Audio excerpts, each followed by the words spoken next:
It's supposed to be the replacement for the Passat CC from Volkswagen, but it's a completely new car. It's a hatchback, or a fastback, or a coupe. You decide.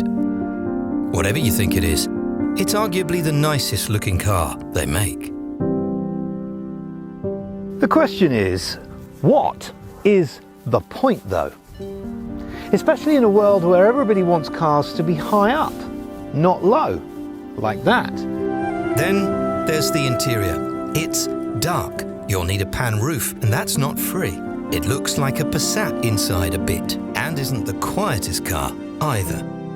But all those negative points change when you consider the price, because last time I looked on the website, and there's a link in the description, even though this is in the same space as an A5 or a 4 Series Grand Coupe, one of these is considerably cheaper than both. And that is good, because this now represents value for money. And we like value, don't we?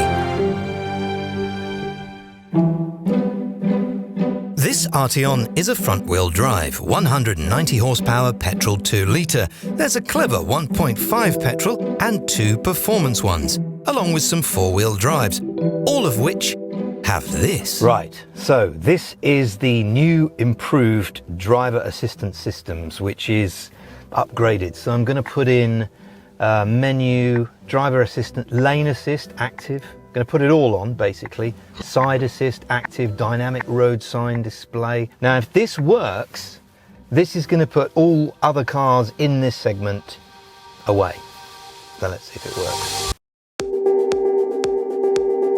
This is a feature that is only available for a lot of money in other cars, but it's free in the Arteon. And once you've had it in any car without it is just not modern enough.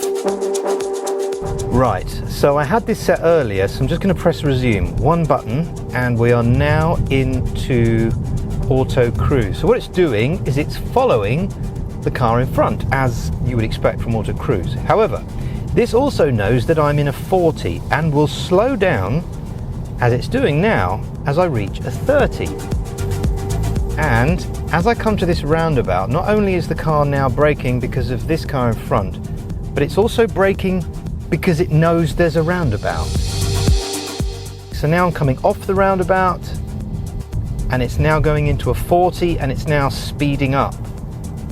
How does it know? So it knows corners, roundabouts, junctions, although I probably wouldn't want to test it on a junction.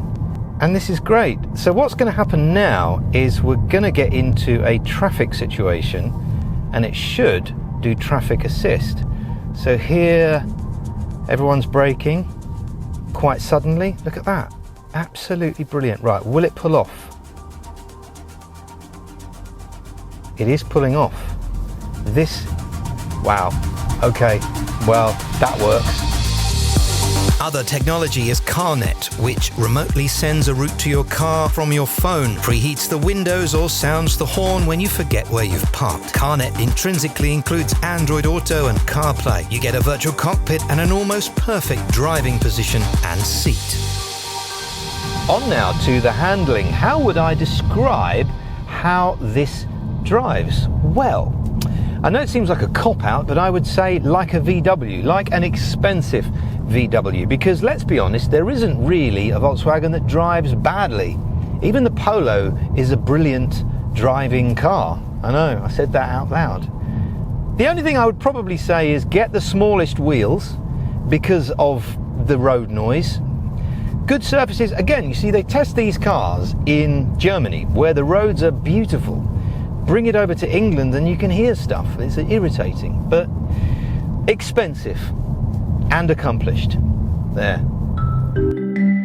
But the road noise isn't a deal breaker. The Arteon is still quieter than any BMW 3 or 4 Series and much quieter than the Jaguar XF, which is just ridiculous. For a petrol, I wasn't keen on the sound of the engine. To me, it was a bit too 4-cylindery. And I can't comment on the ride because this one had the adaptive suspension, which was very good, but expensive. A couple of other things to show you. This boot is very clever. 563 Bit of river dance. It's supposed to work. I'll do it with my hands.